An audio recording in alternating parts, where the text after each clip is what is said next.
O autismo é um transtorno singular. É um distúrbio que se caracteriza pela alteração das funções do neurodesenvolvimento, interferindo na capacidade de comunicação, linguagem e traços comportamentais, em diferentes níveis, subtipos e formas de tratamento. Hoje é dia 2 de abril, data instituída pela ONU como Dia Mundial da Conscientização sobre o Autismo. Então agora a gente vai entender melhor o assunto e conversar com a psicóloga Alessandra Petraglia. Seja muito bem-vinda à nossa casa. Boa tarde. Boa tarde, muito obrigada. Bem-vinda, obrigado. Obrigada. Muito obrigado.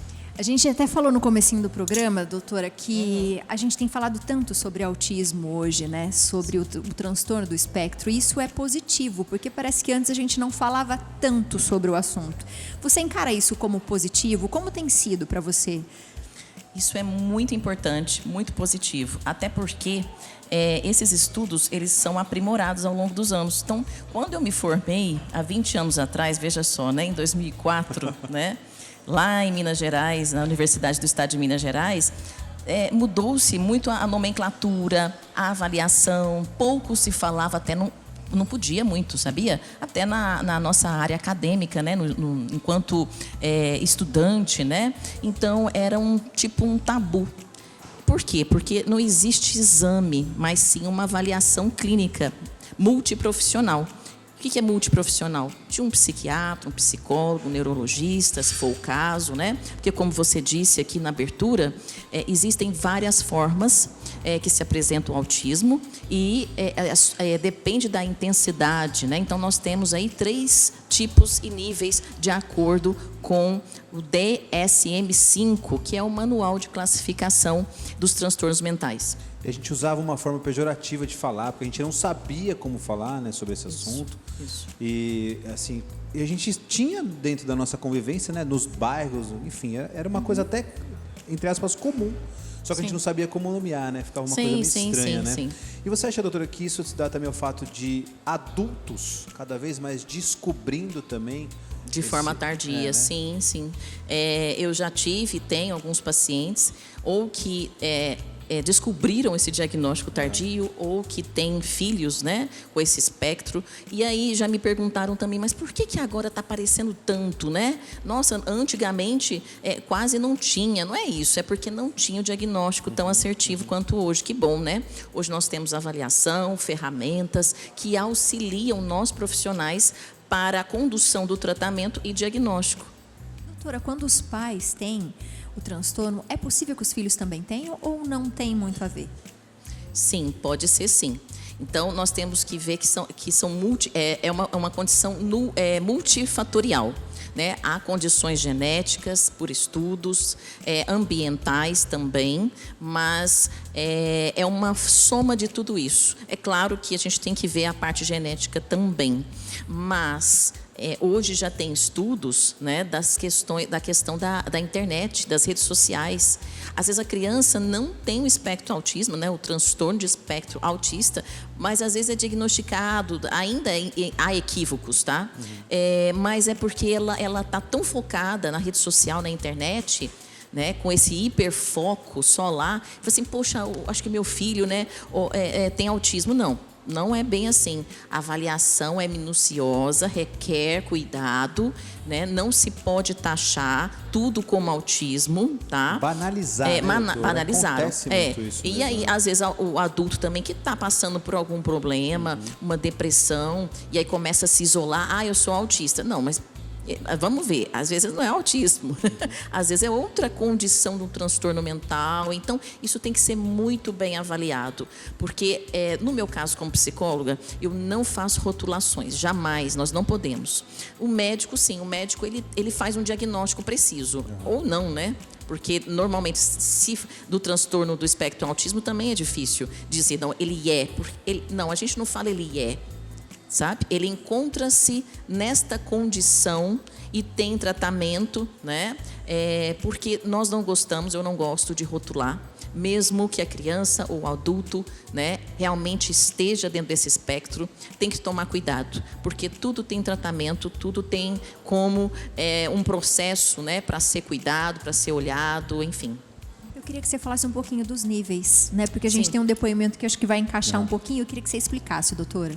Ótimo. Então, como eu disse, de acordo com um manual, que é o DSM-5, né? Nós temos, então, primeiro, que é o leve, nível leve, que a pessoa, ou a criança, né? Porque o adulto também pode ser diagnosticado, né? Com transtorno nível 1, leve, ele até pode se comunicar bem, a interação social não é tanto, sabe? Mas, assim, às vezes algumas regras sociais ele não entende tão bem.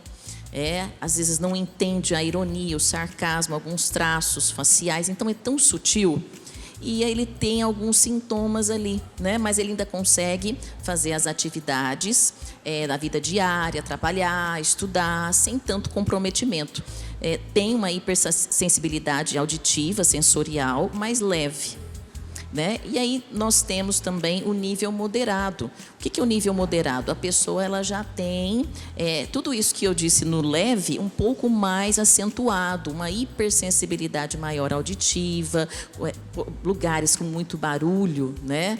É muito ruim para essa pessoa, ela se sente incomodada, as interações sociais já ficam prejudicadas, a comunicação também, né? Ela já não comunica tanto assim, então ela precisa de um suporte maior do que aquela pessoa que está no nível leve, tá? Mas ela, ainda assim, com uma ajuda, com um apoio, ela consegue fazer as atividades da rotina, se for adulto, do trabalho, ou da criança no aprendizado, né? Mas para o aprendizado, para o moderado, é melhor de forma individualizada, tá? Porque a interação social prejudica o foco. E aí nós temos também o nível 3, que é o severo.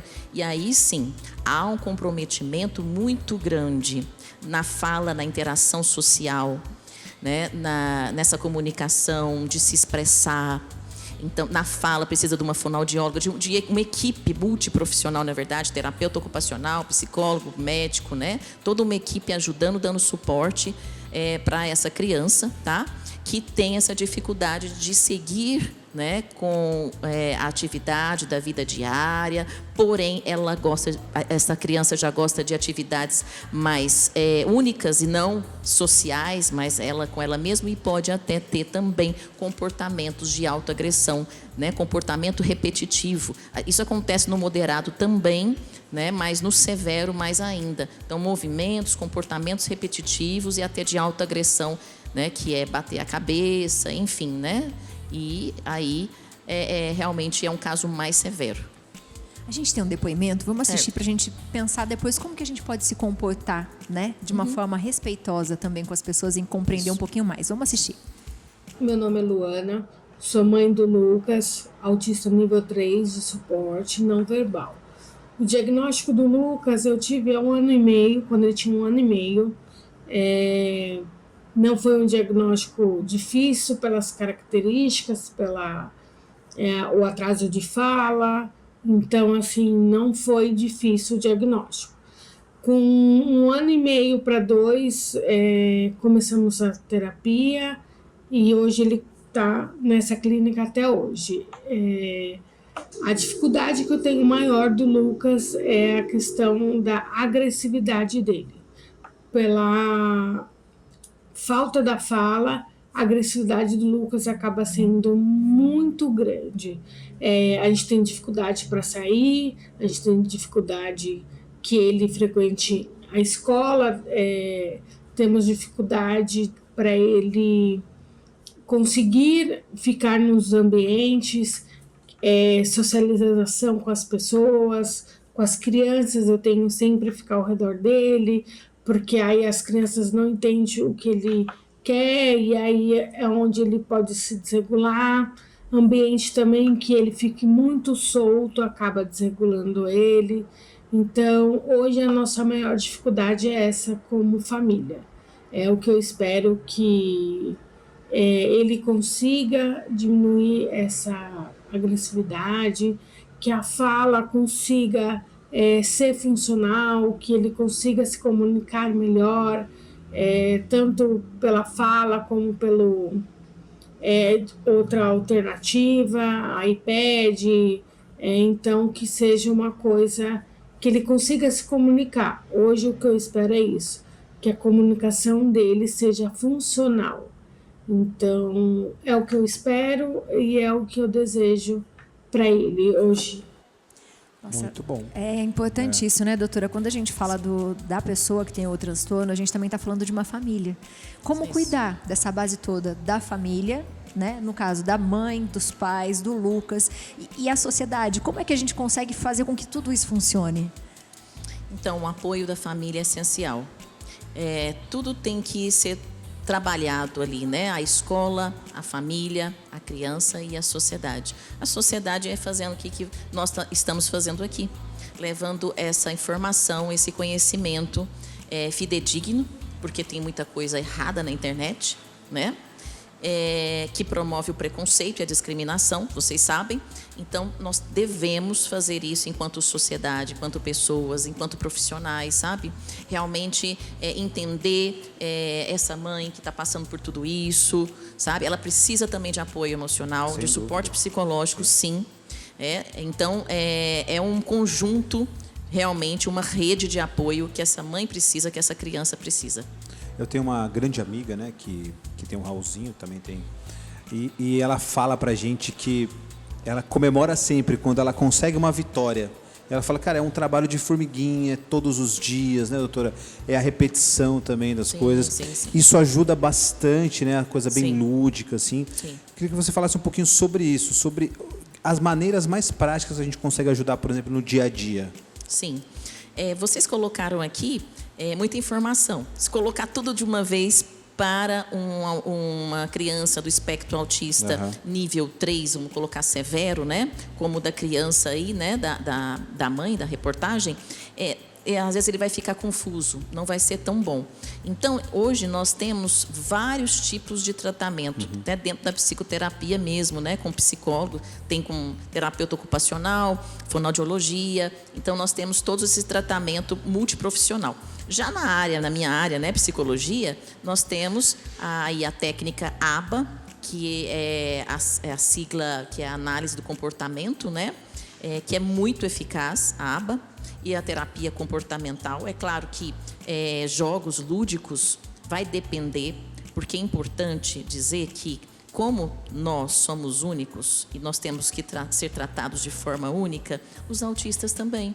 Nós não podemos taxar nem rotular, né? A criança dentro do espectro autista, ela é única. Veja só, eu atendi, né, há um tempo atrás, né, uma menina de 14 anos, espectro autista nível 3, e ela não gostava de nada disso. Ela não aceitava ninguém, não aceitava, era muito agressiva e autoagressiva, só que eu fui e descobri que ela adorava música.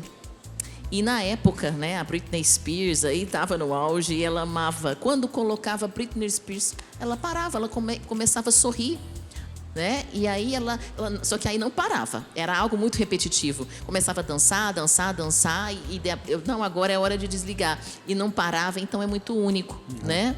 Então cada criança, pessoa, ela tem que ser tratada de forma única. O profissional ou os profissionais devem avaliar, né, em todos os contextos e perceber, né? Tudo isso faz parte, sim, de jogos pedagógicos, tem vários tipos de tratamento, como eu disse, ferramentas maravilhosas como a ABA, né? Como essa técnica ABA, porém, cada autista é único. Então, aí, por isso que a avaliação sempre tem que ser muito minuciosa, né? Por isso que a gente fala tanto de respeito, né, doutora? Isso. Porque, às vezes, é por ignorância mesmo, não por maldade. Acredito que ninguém faça por maldade. Mas, às vezes, insiste que uma criança que é seletiva a comer algo que ela não quer, porque aquilo não faz parte do paladar dela. Ou vai a algum lugar e fala, nossa, mas essa criança está berrando demais, sem entender o que os pais estão passando naquele momento, porque pode ser que naquele momento aquela criança ou aquele adolescente não esteja à vontade naquele ambiente. Sim. Então, acho que um dos papéis que a gente tem que ter aqui, né, na comunicação é entender, respeite as pessoas, né, antes da gente julgar qualquer tipo de atitude ou a gente querer inserir ou insistir em algo que a gente desconhece, porque eu acho que a sociedade precisa entender um pouco mais isso, né, parar de rotular, como você bem disse. Em momento algum você falou assim, o autista é assim, assim, assim, assado, porque eles são diferentes, né, nem todos. Eu sempre uso a palavra pode ser, né? Ele normalmente se enquadra assim, assim, assim. Normalmente tem uma hipersensibilidade sensorial, auditiva, até no olfato, né? E no gosto, Paladar. no paladar, isso, no paladar, com alimentação. Então, é muito único. Né? Até gosto musical, gente. Sim. Já tinha uma outra criança lá, no mesmo lugar, que eu trabalhei 10 anos na APAI. Não sei se vocês conhecem, que é importantíssima, né? Essa instituição, a APAI. E aí a outra criança detestava Britney Spears. Então, a gente colocava essa menina, essa criança, né? Essa adolescente de 14 anos em uma sala, né? Fazendo lá as atividades, e a outra fazendo já outras coisas. Então, isso é muito particular, igual nós, né? Nós queremos e precisamos ser tratados com respeito, na nossa individualidade, cada um com sua personalidade também. As crianças, né, têm, dentro do espectro autista, suas personalidades, sim, seus gostos, suas vontades, né? Não tem rótulos, não tem como encaixar todo mundo, né? Às vezes uma técnica vai muito bem para um, outra não. Então, o profissional tem que ter essa flexibilidade, né? A mãe, né, os responsáveis, o pai, a família também entender, né, que a criança ela vai se tornar adolescente e ela vai passar por questões emocionais, fisiológicas também da mudança do corpo, tá? Com a vinda da libido e entre outras coisas, como uma adolescente normal, né? Então, dar suporte emocional, psicológico, em todas as suas condições, enquanto ser humano, para que essa criança se desenvolva num ambiente seguro, numa escola segura, sendo respeitada, amada como ela é, dentro da sua individualidade. Com certeza. Muito bom. Doutora, muito obrigada. Obrigada mesmo pela didática, Eu que agradeço. pela fala respeitosa. Eu acho que é isso que a gente tem que ficar de mensagem para todos nós. E se você de casa tem dúvidas, quer saber um pouco mais, entre em contato com a doutora. Veja o que ela falou, né? Que é o importante mesmo, que a família toda tem essa base, né? Psicológica, porque a família também se esforça bastante para que tudo dê certo. E precisa disso também. Você de casa, então, aproveita para seguir a doutora, @doutora_DRE, tá aparecendo para você aí, _match. Isso mesmo, né, doutora? É isso mesmo. Muito obrigada. Obrigado, Seja sempre doutora. bem-vinda, viu? Eu que agradeço a oportunidade de falar um pouquinho aqui, né? Porque se a gente for Nossa, falar, tem muita coisa, a gente viu, fica o doutora? dia inteiro, porque Mas foi o que tanta você falou, coisa, né? pouquinho em pouquinho, né, doutora? É A gente verdade, faz o é nosso verdade. papel aqui de Isso. poder ajudar Isso. a passar a informação para Eu as só pessoas. quero dar orientação para o pessoal, Sim. para os pais, não procurar ajuda em qualquer página, né, do Google. Tem muita desinformação, mas tem muitos profissionais bons, sim, né? A rede social, a internet, ela tem que vir como uma forma da gente aprimorar os conhecimentos, só que a gente tem que ter clareza, né? Quais são os influenciadores que nós queremos seguir? Aqueles que são professores didáticos, aqueles profissionais esclarecidos, né? E tudo que vai pela linha do amor, do carinho, da fé, da espiritualidade, né? Que independente de todos nós aqui estamos na TV Aparecida, né? Cristãos e católicos, mas independente da sua religião, siga o amor, que realmente a maior terapia de todas é o amor. Já dizia o grande mestre Jesus que Jesus foi o maior terapeuta, né? Sem dúvida. Da humanidade. Então, ele só pregou com as suas palavras, com amor, com cuidado, com respeito, com carinho aos outros. Então, faça aos outros o que você gostaria que fizesse para você. Então, assim, fica a minha orientação para vocês aí que, infelizmente, não têm o conhecimento, têm essa ignorância ainda, né, sobre esses transtornos mentais, não só da questão do espectro autista, que é essa condição do neurodesenvolvimento, mas também tantos outros, né, que estão aí tão evidentes. Pessoas em sofrimento, né, sem ser aceitas, sem serem entendidas, né? Então, essa é a minha orientação. Muito obrigada. Mais uma Eu que vez, agradeço. parabéns pelo trabalho. Viu, Muito doutora? obrigada.